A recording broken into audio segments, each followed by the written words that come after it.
All right, Laurie, we are live. Hi, Ludo. Hello, everyone. Thank you for joining on YouTube or LinkedIn or Facebook, wherever you're seeing us right now. This is episode number 2 of Campfire. Uh, I really enjoyed doing the last one with Nick. I think people really feedback was pretty positive as well. People saying it was informational or entertaining. So we're gonna continue, and this time we have Laurie with us. Laurie Haffelt. I hope I pronounced your last name correctly. Yes, that's Like, right. okay, Haffelt. How do you say Heifer, it? Haffelt. Perfect. felt. Yeah. And so, Laurie, uh, I'm going to start at the end, and then we'll actually go way back in time to your childhood, almost. But you started with us as a student. I think hmm it was in December 2020 was when you joined. October. October 2020 when you joined, and then you graduated in around May Yeah. 2021, if I'm mistaken. And we'll talk about it, but then you also joined as an instructor afterwards. hmm Do you want to introduce yourself real quick? Like, where do you live? What do you do? Those type of things. Yes, my name's Laurie Halfelt. Hello, am I still here? Yes, you are. You Oh, are. okay. And the screen just went white. I was I like, kind oh of my saw that. Yeah, I saw it God. flickering as well. Okay. So I live in Clearwater, Florida. I'm originally from West Virginia. And I'm the Sunshine State has been very cloudy and rainy today. I used to be a nuclear medicine technologist for Yeah. 25 years. And now I'm a graduate of Nucamp. And I'm also a student at Nucamp. And I'm also an instructor at Nucamp. So I'm like a unicorn. Exactly. Yeah, that's right. You are a full stack to the extent that it can be a full stack student, instructor, and developer. So one of the reasons why I thought about you, Laurie, is for this second episode is you have I would say, a frustrating story to tell and an inspiring story as well at the same time. And I think that's the type of story that we don't hear enough. And I know there's a lot of people who will find inspiration in seeing you and seeing how you've really combated adversity. So I would love for us to start by you sharing with us. I will go to your childhood. The childhood memory of tell us about that thing about building a ham radio, if you can. Okay. Well, actually, it was a crystal radio set. Okay. What's the difference? Crystal radio is just a little radio that you can build. Ham radio is actually getting on the radio and having it's like shortwave. Oh, okay. Okay. Okay. So it was this little kit from Radio Shack. My dad was the gadget guy.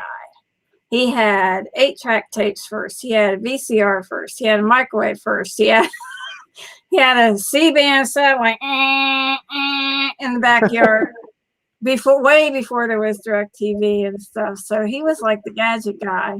And he had a whole table full of shortwave, ham, CB, everything in his room. And he would just get all 6'4" of him in his recliner chair and sit there and talk on all of them.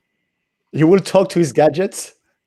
No, talk on them to Oh. people Oh, I around the see. world and listen to broadcasts from around the world. And he loved to tune in like the Universal Time channel to set his clocks by. Oh, wow. So we built Crystal Radio Set together, and that was fun. And then we did some more, electronic type projects. And he heard about this thing called Pong, and he went out and bought Pong for us. Uh-huh. And just, from there it was video games. And then, he and my mom decided to buy us a little video game type of system from ColecoVision that was supposed to morph into a computer later, and it never quite came to that. I don't know Yeah. exactly what happened. But yeah, then, we just fiddled and piddled with electronic stuff because that was his thing. So when he got the satellite dish, and then I moved to California and got myself a little satellite dish, like a DirecTV satellite dish thing. I just put it up myself. I got out there with the electric screwdriver and I Oh, you did? drilled it into How my old were fence. you? At that point in time, I was in my 30s. Oh, okay. All right. Okay. You were not a kid anymore. Okay, No, but still. I Yeah. put up my own, DirecTV satellite. And at that point in time, you had to choose which provider you wanted. And I'm sorry to interrupt, Laurie. Do you know who that is? That person who's chatting here? BXXZ3. That's Drew. I recognize his. Yeah, Drew. that's Drew. Hi, So, Drew. Hello, buddy. all Yeah. right. So you built a ham radio. Sorry, a crystal radio with your dad, who was a fan of gadgets. In my notes, I have that you got a license to operate as well. Yeah, I talked on the radio to the Cool. truck drivers and stuff. Oh yeah. It was fun. We talked to people as far away as Bermuda, and we exchanged postcards. They were called QSL cards. And my dad was a saddle tramp, and I was a mockingbird. And awesome. It was fun. I was like 10 years old talking to the truckers. Yeah. Now, you started super early being interested in gadgets, tech, radio at the time, Radio Shack, obviously at the time. Radio Shack. And how good were you in math then? Oh, well, I had a hard time in math in grade school. But then once I got this teacher that helped everything click for me, I came in 4th place in the state of Ohio in the math derby in my senior year. Nice. So what old were you when you got into 4th place? When I got into what? How old were you when you got that 4th place? It was for seniors in high school. So I was 18. 17, 18. Gotcha. Something like that. Yeah. Great. So you developed really an interest for science very early on, and you were great at math. But I have to say, and other people, and I don't know if you can confirm that, you don't necessarily have to be great at math to be a software developer. It certainly helps in a sense that if you like solving mathematical problems, chances are you're going to like building algorithms, because that's kind of, using the same kind of mental abilities in a way of logic. You don't have to be an expert at math to build, to be a web developer. I mean, you want to say something about that? To tell you the truth, I find that I use my science education skills more in coding and learning than I did my mathematical ones. I see. Because the way you learn, like biology, you learn this, and then this builds on top of it, and then this builds on top of it, and this builds on top of it. And if you don't learn everything as you go, then you wind up here and the whole building collapses because you didn't understand this down here. And that's kind of the same way that learning coding is. You learn this, and then you build this on top of it, and you build this on top of it. So you have to have a really good foundation, and you have to understand things as you go, because the next thing you learn will depend on the last thing you learned, et cetera, et cetera. Gotcha.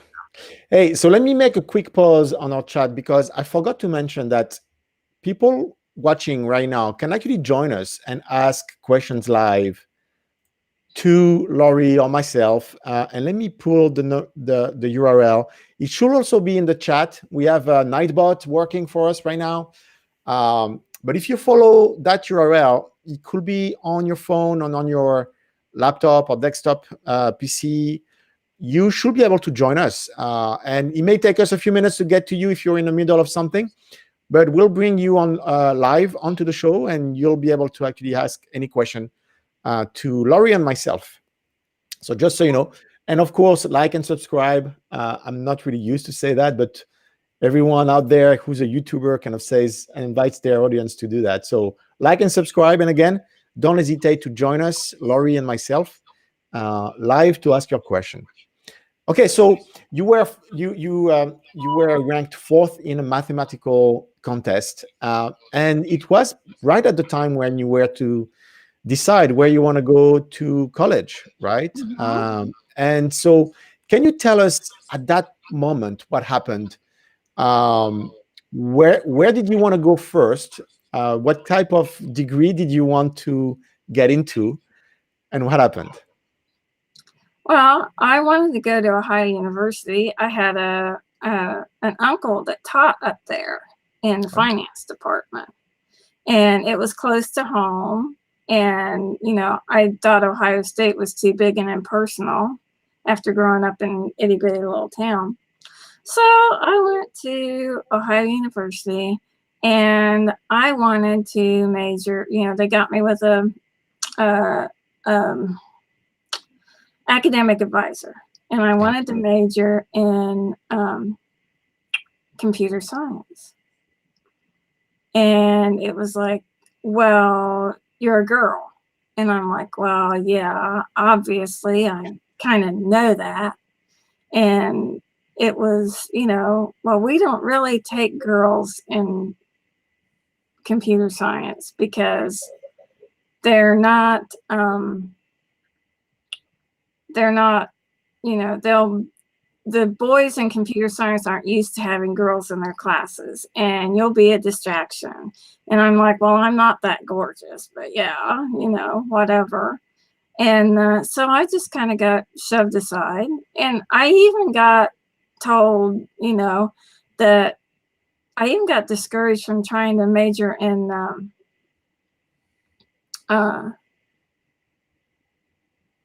biochemistry, because they were like, oh, well, you're going to have to take majors math and majors physics and majors chemistry and majors zoology and majors botany. And I'm like, so? And I did it, and I made the dean's list a few times. And so they're kind of trying to find any reason under the sun to let you know that you probably won't be able to make it. It's a ridiculous one, saying you're going to be a distraction for the boys, which is kind of amazing when you think about that reason. Like, it's not because you're not capable, it's because you're going to disturb the boys. That's outrageous. And I had a later class. Well, after I was in biochemistry, I had a later class where the professor said that he walked into the class on the first day and said, I have 4 little girls in my class. And I don't give little girls more than a C-. So you're going to ruin your academic average if you stay in my class. So you might as well drop out now. Oh, wow. So all 4 of us, who were all friends, who were all science geeks and the same sort of, you know, zoology, biology majors, all went up right straight to the ombudsman's office and said, can he do that? And the ombudsman said, yes, he can. He's a tenured professor. He can do anything he wants to. That wouldn't fly in that day and age, but that wouldn't fly now. Yeah, but it's not so far distant, right? I mean, not at all. I mean, you're here to talk about it. Yeah, I mean, it's just peanuts. It's just 2 generations. You think about 1979, you don't think it was, you know, like back in the 1800s. Do you know how pervasive that was across the United States, that approach, that kind of disdain for women in tech? And by the way, that probably explains, you know, why people are complaining about women making only 30% of the computer science body. I mean, there's that history, right? That kind of created that probably. But do you know how wide that was happening? Yeah. I mean, it's still, I see somebody says it still flies. Yeah, it does still fly in some places, but it doesn't fly in academia anymore. Yeah. Is pretty Yeah. much what I meant. Yeah. It's not so pervasive in academia anymore. But yeah, you got some 60-year-old like me guy who runs a shop and doesn't want women working for him. Yeah, there's all kinds of them. As a matter of fact, I got turned down for nuclear medicine jobs because they wanted a man. So actually, so let's talk about. And by the way, before we talk about it, we mentioned that you're also teaching at Nucamp, and Yeah. so Ali here is saying hi, Allie. and yeah, you've made quite an impact on the community, I must say. Thank you. Beyond your story, beyond your journey, I think everybody really appreciates you as a person and what you're bringing to everyone. So you did not. I mean, there are probably days and evenings, I'm sure, where you were disappointed and discouraged. But that did not really detract you from persevering and continuing your passion in tech, right? You didn't. You had a previous passion of talking to truck drivers. You didn't, join the truck driver field. You continued in tech, and so you made it into the biochemistry field. Is that how you call it? Yeah, biochemistry. I majored in genetics.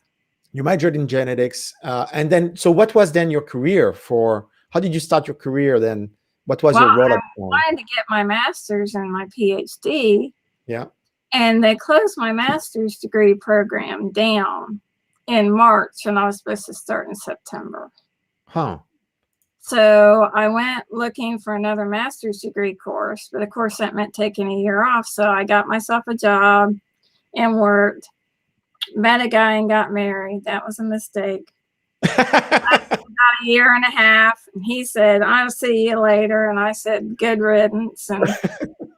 And so I said, "I have got to get a better job than what I have right now. And I can't wait 6 more years of education to start doing it." So I had been working at the hospital as a secretary in X-ray. And it was the chief tech in nuclear medicine who came to me and said, "You need to use your degree to go to nuclear medicine school." And I said, "Well, I'm married, I can't go 4 hours away, the nearest one." And then when I got divorced, he said, "You need to." And I said, "Well, I owe all his debts now." And so finally, when I paid everything off, he came to me and he had a stack, literally a stack of pamphlets for nuclear medicine schools with a rubber band around them and a little sticky note on the top that said "Start here." And he had taken the pamphlets and put them in the order of the schools that he would apply to if he were going to go back to nuclear medicine school. And so I started at the top and I applied and I got accepted and I about jumped through the roof. That's awesome. So you were just a mentor. Oh, there's an echo here. What was that? No, I hear an echo, but that's okay. So that person was your mentor in a way, right? He was your first mentor when you just started in your career. Yeah. So, I mean, he was my guardian angel who got me into nuclear medicine. And once I started looking into nuclear medicine, because I had been interested in it that's where he said I need to go back to school and do it. I realized that was an excuse to play with computers. Yeah, because there were computers in that space. I mean, they were just coming, right? I'm guessing to automate the process. There were computers in nuclear medicine all the time. We were like the geeky end of radiology. So we had the big, C platters that were this thick and this big around, and the floppy disks that were really floppy that were like 8 inches. And, you type DOS prompts or Unix prompts and command line interface to run the computers. And what were those computers doing for you? What were they processing, or was it storage? Was it processing? They were storing and processing data. Okay. Because nuclear medicine cameras are digital devices and always have been. And we had to wait for computers to catch up to actually get all the information out of our images that was there all the time, because the only way we had to capture them really for a long time was on X-ray film. Oh, wow. And then once computers got that, we could capture a beating heart for a MUGA scan to look and see how well the heart squeezed blood to the rest of the body. And then when they progressed a little bit more, we could analyze blood flow and urine production by each kidney. And then they went a little bit further and we could actually slice the body like CAT scan does, but look at physiology instead of anatomy. So we were looking at, how things in the body worked rather than how they look. So, the CT can slice you the kidneys and show you, how big they are and if there's any cysts on them or anything. And we can show you, like I said, the blood flow into each one and how much urine each one puts out and if there's any blockages in any of the system and stuff like that. So were you more in the research aspect of, or you were working with patients, doing analysis and really applying the technology to each patient? Gotcha. Yeah. That's pretty cool. Yeah, it is pretty cool. And it's just, the computer revolution has just accelerated what you can do with the data that comes out of the machines and how much you can help patients and how easy it is now to diagnose things that used to be really difficult to diagnose. So you have Brad Reed here, our friend Brad, who I saw, I think, click on the link for kind of half a second, like you popped up, Brad, on my screen, but then you were gone. So please come back, url.nucamp.co/dial-in, and we'd love to have a chat with you. Okay, Brad, the great chef. Yes. We'll ask him, okay? Hope he's going to join. So you were around all those computers, and you still had the itch of, computer science. So what did you do with those computers, and how did you kind of, applied your interest, and how did you get back into that computer science space during those years? Can you tell us a little bit more about that? Yeah, I had a Radio Shack computer. Oh, Radio Shack, man. What are you doing those days with that Radio Shack? Yeah, well, at that time it was while there was in West Virginia, right? So I had a TRS-80. You probably know what that was. Sure. And you wrote your programs and put them on cassette tape. Yeah, audio cassette tape, guys. Yeah. Real audio cassette tape. You recorded it like you would record a song. And I remember that. I remember, yeah. Then when I got to California, because that's where I found my first nuclear medicine job, there was internet. Oh my goodness.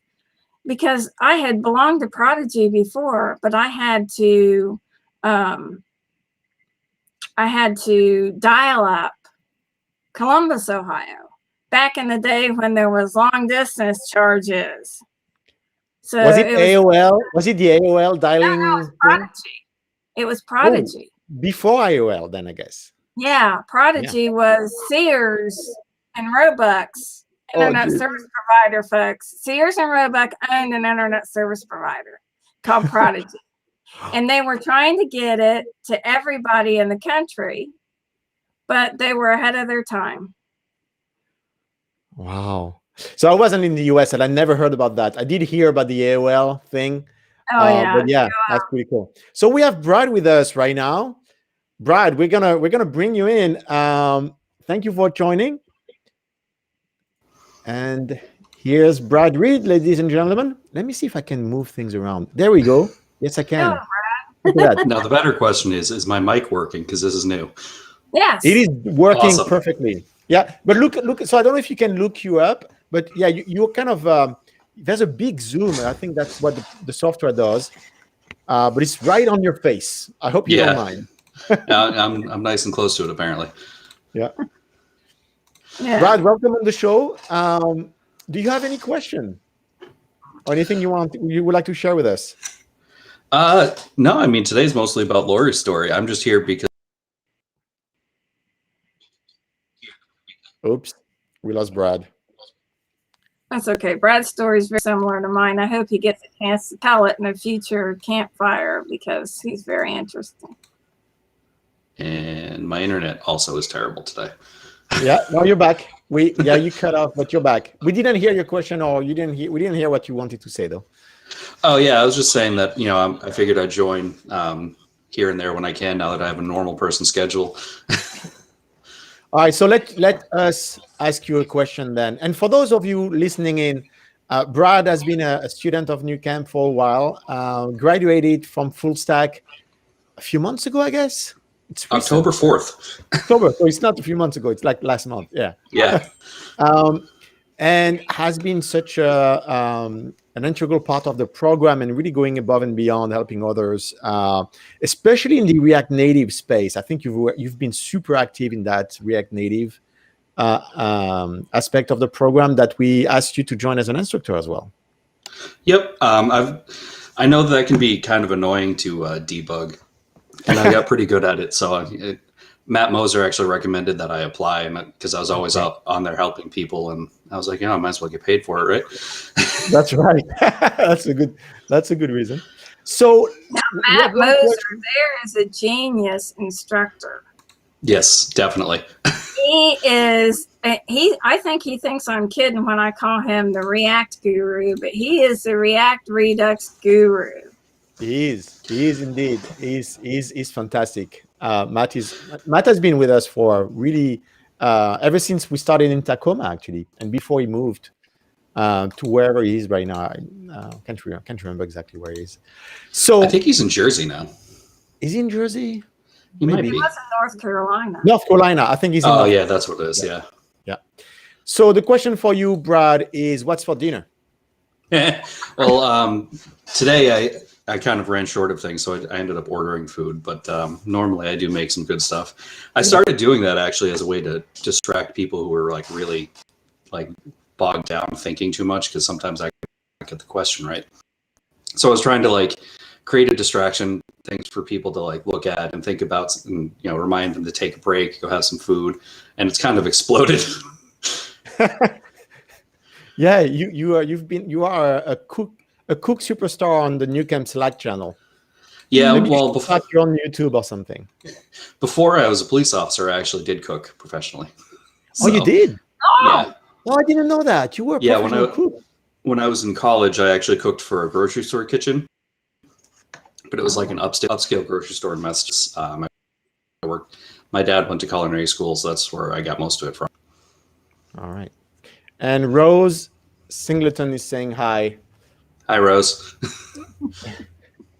All right. Hey, Brad, it's been a pleasure having you on the show. I hope we actually get to do a full episode with you. We'd love to hear more of your story as well. Yeah, let me know. Like I said, I'm on normal human people schedules now, so. Yeah, that's really cool. We'll talk. Shivas probably will reach out if he hasn't already. So let's go back to, and yeah, thank you again for joining. And for those of you who want to do it, there's a link. Let me actually share that link now. You can click that link here, the same one that Brad used, and join us and ask your questions. All right, take care, Brad. Have a good night. All right, so okay, Laurie, so you were still there, Ludo? Yes, I am. Can you hear me? Can you hear me? Is this working? 1 2 1 2. Oh, I hope it's working. Yeah. Okay. Oh, we have John. John is going to join us in a few minutes or a few seconds. John, we're just going to have another chat with. If you can hear us, John, we'll have another chat with Laurie, and then we'll bring you in. Perfect. All right. So you were doing nuclear medicine. I got my first real computer when I was living in Redding, California. Yeah. And so, I got on the internet finally. I'm sorry. I got on the internet finally, and I started seeing people saying, oh, it's easy to learn to do these web pages, HTML. So I was like, okay, if it's that easy, I can do it. So I got on there and started looking up HTML and started playing with it and started, doing that sort of stuff. And I made myself, a GeoCities page. Oh, GeoCities, yes, of course. So on my notes, I don't have GeoCities, but I have Mhm. MySpace. And So then I started doing. Then people were like, "Oh, that's a nice page," and blah blah blah. And then I played some online games, web browser games, what they call PBBGs, persistent browser-based games. And the people who administered the games were really good at SQL and PHP and that sort of stuff. And I wasn't very good at that, but I was pretty good at HTML. So, and then when CSS came along, I taught myself that, and I started making, web pages for MySpace and the different games. If it was a horse game, people had a stable page. If it was a dog game, they had a kennel page, etc. So you were doing. I found it a lot of fun. Were you doing static HTML pages, or were you playing with PHP as well? Were you doing some PHP SQL things? No, I really wasn't doing that because I worked so many hours. Mm-hmm. I was doing the HTML and CSS, and then we got, then everything started to blow up. My career started to blow up in hours that I had to spend doing it. A lot of things went onto, dynamic content. Mm-hmm. Whereas it was all static content, pretty much. I mean, you had a GIF or you had clip art graphics and GIFs and things like that on your page. You didn't have dynamic content. And so when that happened, we had JavaScript come in. And I was like, okay, I don't have time to learn this stuff. Oh, and I see. Did try to. But by then, my dad had a stroke, and I had my parents to care for. Yeah. So I tried to get online and learn, and I just didn't have the time. I needed to spend more time on my parents, and I was already working like 60, 70 hours a week and on call, which means that if you leave work and they need you later in the evening, they call you up. If and you do have to drop everything. 2 a.m. and they need you, they call you up. So, we took turns with it, but it's still, you have to be on call all weekend and everything. So it just kind of fell apart. Then I hurt myself at work. My parents passed away. I was by myself. I thought, I'm just going to stay here in Silicon Valley until I get my pension. And then I'm going to move someplace where I can live nicely on my pension. Mm-hmm. And I hurt myself at work. I pulled the biceps tendon off the bone down here in the right arm. And when they did the surgery, they damaged the nerve that innervates this whole part of the arm and the finger, thumb, and this part of the middle finger. And so it's hard to put in an IV without your finger, thumb. Oh, I see. So I don't have a lot of grip. Doorknobs are hard. Screwdrivers are impossible for somebody who used to fix everything herself. And so I retired because I didn't have any other thing to do. And I came to Florida. So were you able to retire? I mean, properly, I would say. What did you were able to really get your pension and everything? Yeah, I had a 15-year pension with Kaiser. Okay. I wanted to have 20, but I mean, so you had to retire 5 years early than you really wanted. I actually had to retire 10 years earlier than I wanted to. Yes. Because I wanted to keep going until my full retirement age of 67. Yeah. And that would have been 25 years with Kaiser, and I would have had a big bonus on my pension. But so I had to retire at 58. So let's pause here. Let's bring John, and then we'll continue on what happened after that, Laurie. All right, John, we're going to bring you in. Awesome. Well, Hello, John, how how are are you you? all? Hi, How are John. you? Really good. Thanks for joining. Thank you. My question is for my aunt. She's has 2 kids. One's in college now, and she's thinking about making a career shift. And I think, she's maybe a little nervous, making a career shift at that time in her life. And also, just, ageism in the workplace and things like that. And I was wondering, what advice you'd offer to her, or what words of encouragement you would offer to her specifically as I try and convince her to sign up for the Web Fundamentals course. So. I'm 60.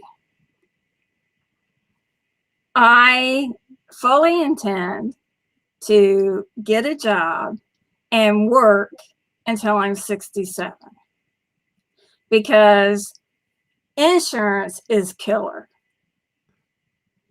And, and this is not physical labor like what I was doing in nuclear medicine, pulling patients off of gurneys and pushing 1,100-pound sleds full of lead line lenses. And so if she's really interested in it, there's no reason why she shouldn't do it. It's not as hard as you think. You still can learn at 60. You still have plenty to offer people. And plus, okay, think about it. If you want to get a job as an older person, you could go to like the Council on Aging. Say, okay, you need an employee? What are they going to do? Say, no, you're too old? No, they won't. Yeah, and there's more than just Google. There's more than just Google. There are people in your community who need your services. And they don't care how old you are. I have my business card. It says old lady coder on it. And it has a drawing of a gray-haired lady with a bun at the back, and you can see her computer screen over her shoulder. So, I mean, and there are a lot of people, like say older business owners, they probably want an internet presence, but they don't necessarily want some 20-year-old person coming in and saying, well, you got to do this and this, and you got to market here and there. They know who they want to market to. They know who their audience is. They don't want business advice. They want a website. And they probably feel more comfortable talking to somebody like me than to somebody who just came out of college.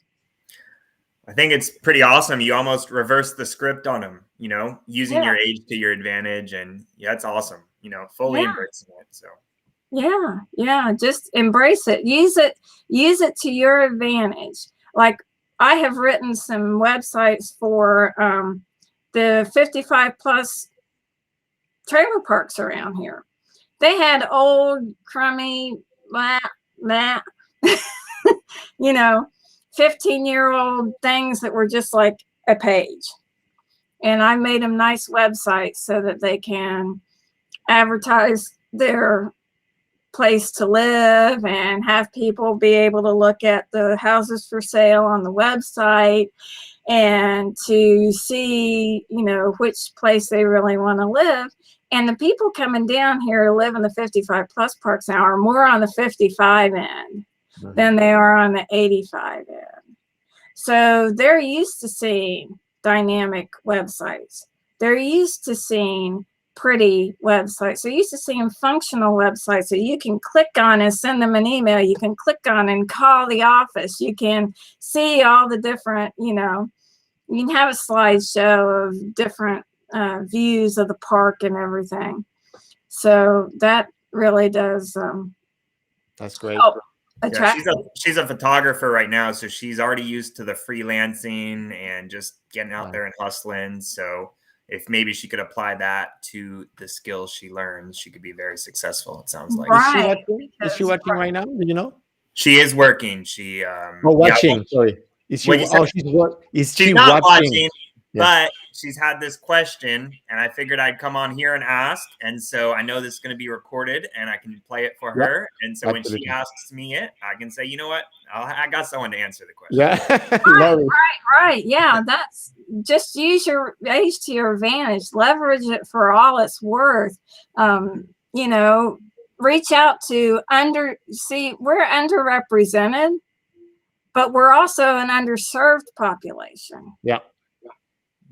So reach out to people who serve senior citizens or people who are more up in their 50s or 60s who own businesses, and leverage your age and your life experience and the fact that they can connect with you for all it's worth.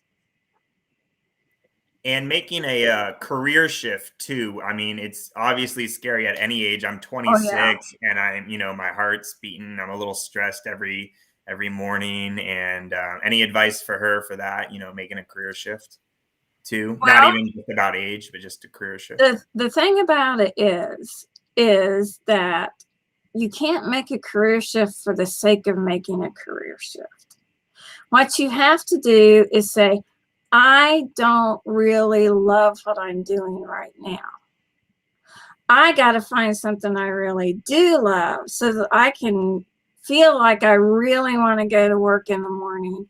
I really want to do this for the rest of my days. And with her being a photographer, she doesn't have to really make a career shift. She just has to make a shift in what she is doing with her photography and what she is focusing on. She's focusing on how she can use her photography in a web page rather than how she can use her photography in other ways. Yeah. So, you know, take the skills you already have, find something that you really like to do that you think is fun or that you think is useful or really lights your fire for some reason. It's really interesting, which is what lit my fire about nuclear medicine.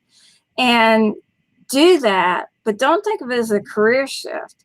Think of it as finding something you really, really would rather do than what you're doing now and sliding yourself over into that so that you can have a happier life and be more relaxed and have a better career and feel, you know, like you're really doing something that you like instead of just some drudgery that you do to make money.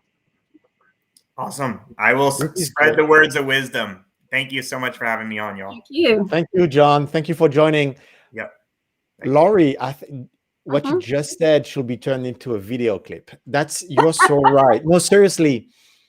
It's not a career shift for the sake of a career shift. And if you don't have the passion for what you're moving into, it may not serve you at all. And a lot of people are really attracted by, you know, becoming a developer because we are seeing remote work. They're seeing high pay. They're seeing all those, you know, pluses. But it's not going to work if you don't find passion in it, if you don't have love in it. So yeah, that's very, very, thank you. When I went to nuclear medicine school and I came out, I was expecting to make $12 an hour in Columbus, Ohio. When I went to Redding, California, I made $16 an hour. Mm-hmm. At that point in time, the government had changed the law that actually took away a whole bunch of nuclear medicine jobs. And we had people out on the market that had 15 years experience who would work for the same starting wages as a student coming out of school. So that's why it was hard to find a job. Yeah. But I found one in California, in Redding. And after I'd been there a few years, the federal government changed another law and they suddenly created all these new nuclear medicine jobs after they closed the schools. 90% of the schools closed or reduced their class sizes. So all of a sudden, I was something that there was a shortage of. Yeah. And I became like San Francisco real estate. I'll pay you more. No, I'll pay you more. No, I'll pay you more. I'll pay you more you can work in a clinic and only work 9 to 5 Monday through Friday and I'll pay you more. Oh, no, we need somebody that'll take call on the weekends. I'll pay you way more. And my salary went up above $70 an hour. Wow, from 16 to 6 70 years. in 6 years. Whoa. So And people started streaming into nuclear medicine because they saw on the computer, you can make 6 figures a year in nuclear medicine. Of course, not everybody makes $70 an hour doing nuclear, but I had many years experience and I was working in Silicon Valley. But, you know, the average salary around the country is around 30. But still, that's more than what I made when I was expecting to make when I came out. And people just saw it on the computer that you can make X amount of money and you only had to go to school for 2 years. And I only had to go 1 because I had a bachelor's. But, you know, they started pouring into nuclear medicine. All of a sudden, there were schools sprouting up everywhere like mushrooms and people making all kinds of money off of opening schools. And I was like, boot camps all over again. Which years was that? that was 90. Well, the big drought was over like in 99, 2000. Okay. And then through 2005, 2006 or so, everything just skyrocketed. So about like 18 years, 20 years before quitting boot camp. Along about 2010, the boom kind of ended because they filled all the holes. But, you know, a lot of the people that were coming in, you know, us old people, us old geeks that were used to, you know, it was mostly a male thing anyway, because it was so computer heavy. A lot of females came in and a lot of young men came in and they were all like, okay, you know, I want to make the money, but I don't want the radiation exposure. Well, then why did you go to school for nuclear medicine? Yeah, they just wanted to change careers. I We're want just to make looking the for money, but yeah. I don't like these 9 interruptions between me coming to work and going home in the evening. I'm like, those are called patients. So, you know, and those people don't last very long. And if they do, they're disgruntled and unhappy all the time. They come to work all grouchy. And my patients would be like, why are you so cheerful all the time? I'm like, because I love my job. You probably wanted to really, I mean, I hear you now. I mean, you really wanted to continue working in that space until you got the full retirement because the pay was good. You were doing what you were loving. So let's talk about that now. So you have to retire. You go to Florida, Right. and Where I the wanted to computer live science, because I had relatives. yeah, and computer science thing is itching again, right? So how do you get back? What has been your journey after you retired to decide that you were going to go back into the world of programming? And tell us, I mean, did you start online? Did you do, you know, like most people do, tutorials? What made you register for coding bootcamp, for example?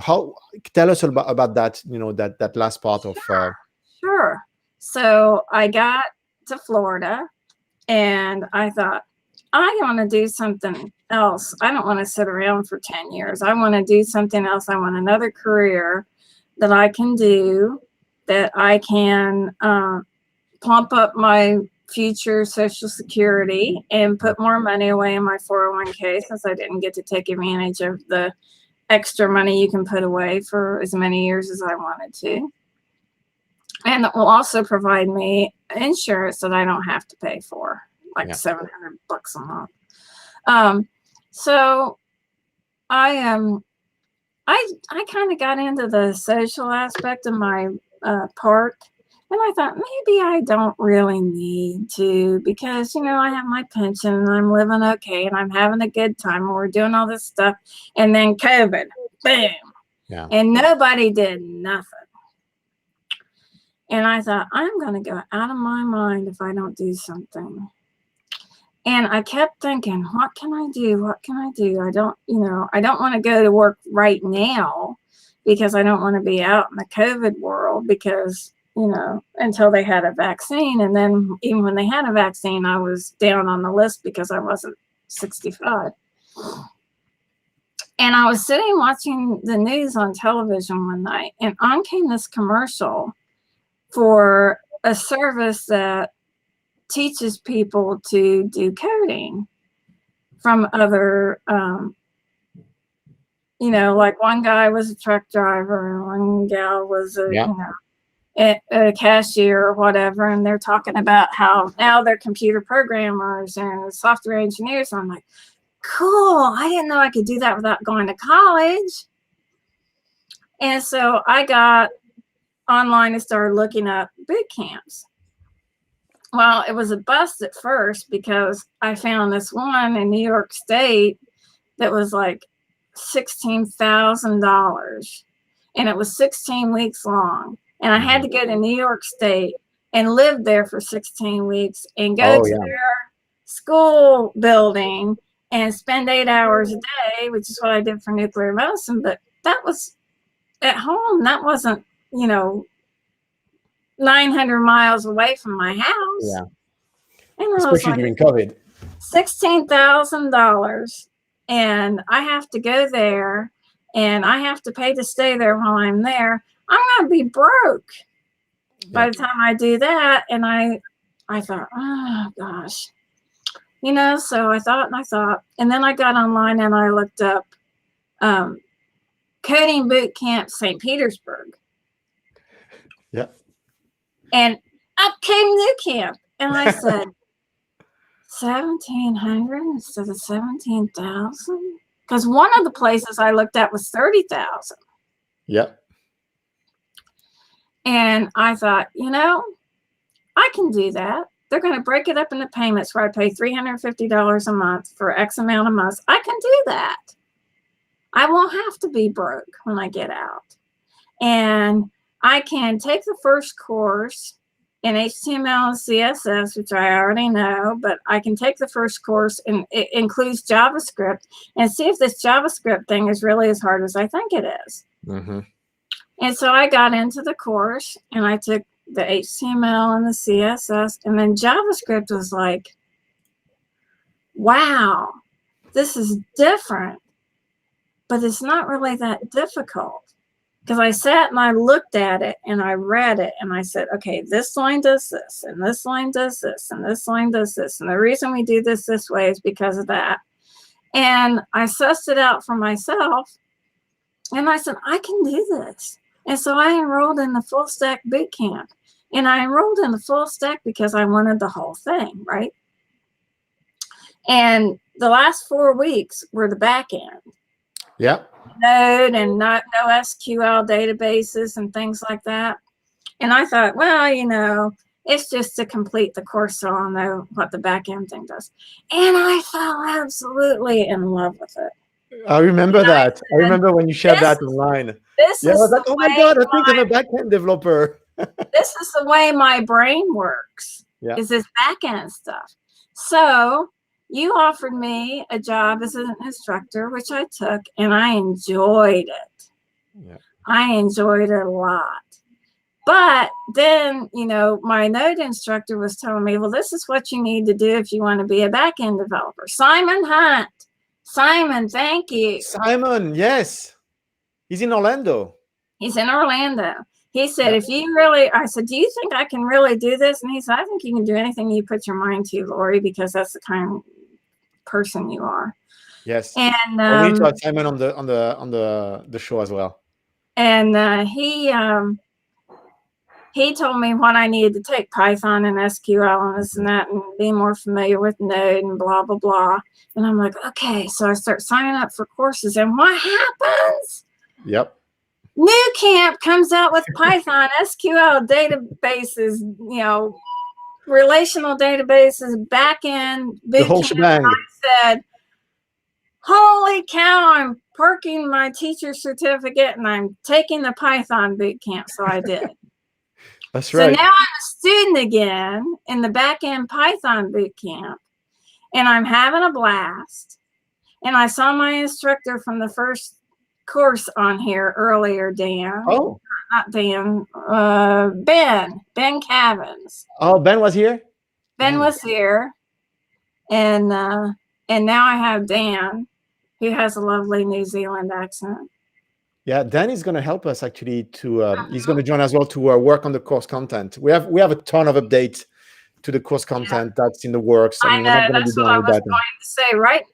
I'm kind of glad that I'm in one of the earlier cohorts, because I kind of have been able to use my old copy editing skills from high school newspaper to help find things that are inconsistencies in some of the lessons in the first course. Yeah. And because Python is very similar in structure to JavaScript, although the syntax is different. Yeah. And things that weren't clear or whatever, I've been able to help with that. But, you know, I can see where there's growing pains and there's going to be evolution of this course. So if you didn't get into the first couple of cohorts, don't think that you've missed out on everything. What you missed out on is the growing pains. Yes. Yeah, we have a ton of additional content. Background already. It helps to already have come out of the full stack. It helps to already have Python or JavaScript experience to make your way through right now, because it's all still in flux and being molded into what it will eventually be. Thank you. Yes, so we are bringing more instructors to help actually contribute to the Python course. We were very ambitious. I was quite ambitious with that course, and we kind of set some. We had how do you say that in English? We are biting more than we can chew, and so yeah, you bit off more than you can chew. Yeah, and so I mean, the team has been fantastic. It's just that there's a lot of content to cover, and we've been at it since March 2021. Uh-huh. And it's going to take another good 2-3 months to really bring it to the level that we're hoping to get. I mean, the feedback still is very good. I mean, we have great instructor and content scores. Say it wasn't something that people should take. I was just saying, if you were disappointed in not getting in, just realize that you're kind of coming in after all the growing pains are done. Yeah, that's when right. Everything is really more solidified and yeah. So Thomas is sharing a news with us, and I had no idea. I mean, Visual Studio Code has been publishing updates almost like once or twice a month. I would say sometimes, twice a month. I think we were on the monthly release, but I don't know how significant that one is. The Yonsei release. Is it different UI, or like what can we expect from that one? I don't know. It feels like it's a big deal. I wasn't aware of it. So thanks for sharing, Thomas. We're gonna have like 3 minutes left, and just like last time, it's pretty hard to have a conversation and also look up all the chatter, but I don't think we missed a lot. I think there was a really great amount of I saw somebody that's in law enforcement who needs to talk to Brad. That's right. I saw that. Yeah, and I think they're gonna figure it out offline. But yeah, I mean, Laurie, I find your journey, as I said, frustrating from the days of wanting to really join the computer science field and being declined access, to being very inspiring, seeing how you've persevered and continue to find things that you loved. I think what I remember from what you just shared with us is find something that you love. Oh, and we have Thomas actually joining us. Well, hey, Thomas, let's bring you in. Hold on a sec. All right. Hey, Thomas, you are on the air. How you doing? Can you hear me okay? Yes. It's a bit close to your mic, apparently. I can't see you, though. I have the white screen again, but that's okay. Go for it. So, Laurie, thank you for coming on. I really love your story, and I wanted to just pop in and say that I'm actually starting class on the 22nd in 2 weeks, and it's the Python backend DevOps class. And my question to you is, I'm coming from I don't have a creative mind. I'm really big into computers. I build computers on the side here and there. I don't have a creative mind as far as developing, websites or whatnot. Is that something that you struggled with when joining the class, or did you kind of have a little bit of everything mixed in since you had some of the previous experience? My mother painted in oils and did pastels. And I've been drawing since I was little, and doing all the different websites that I did for like MySpace and stuff. I got a chance to play with colors because there wasn't much else to do then. You played with colors, you played with proportion, you played with where to place the HTML tables and things like that. So I think I kind of got a little design thing going of my own. But that being said, Python doesn't really need to be so creative. Yeah. If you're in the back end, you're going to be working a lot with command line interface. And you're not going to need, the color thing and the design thing and all that kind of stuff so much. Yeah, it's going to be a lot of back end, not a lot of UI at all. I mean, you're going to work on projects, and so you probably want to have some UI. But yeah, it's going to be a lot of. I mean, you're not going to feel stressed because you need to figure out where you're going to place that button, and should it be red or should it be blue? Right, sure. Awesome. That's the CSS stuff. That's CSS and HTML and Bootstrap and that kind of stuff that's in the front end dev.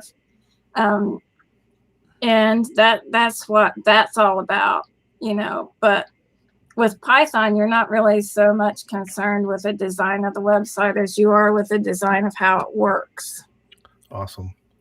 Hey, Thomas, are you streaming on Twitch? Are you streaming on Twitch? What do you do? I used to a while back before COVID. I'm currently a quality inspector, so I don't have time to stream anymore. But hopefully things will change in the near future where I can have a nice work home balance. But yeah. So I'm super excited, and the more I see these, new campfires, the more I'm inspired, to start this new venture. This will be my third life change, I guess. I'm 45 now, and this is going to be it for me because computers has always been a passion. It's always been my niche. So yeah, I'm excited. That's good. The more you love it, the more the more effort you're willing to put into doing it well. That's right. Failure is not an option. Yep. All right. Hey, so on those last words, we're out of time. I really, really want to thank you, Laurie, for joining and sharing your story with us. Thank you, Thomas, for joining as well. I forgot to ask you about that thing about Visual Studio Code, but I'll know on Monday, I guess.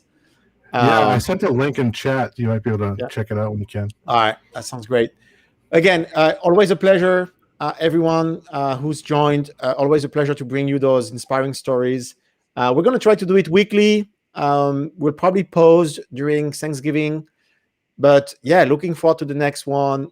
Same thing. We'll have a guest. We'll allow you to join, ask your questions. And I hope it's going to be interesting and entertaining as well.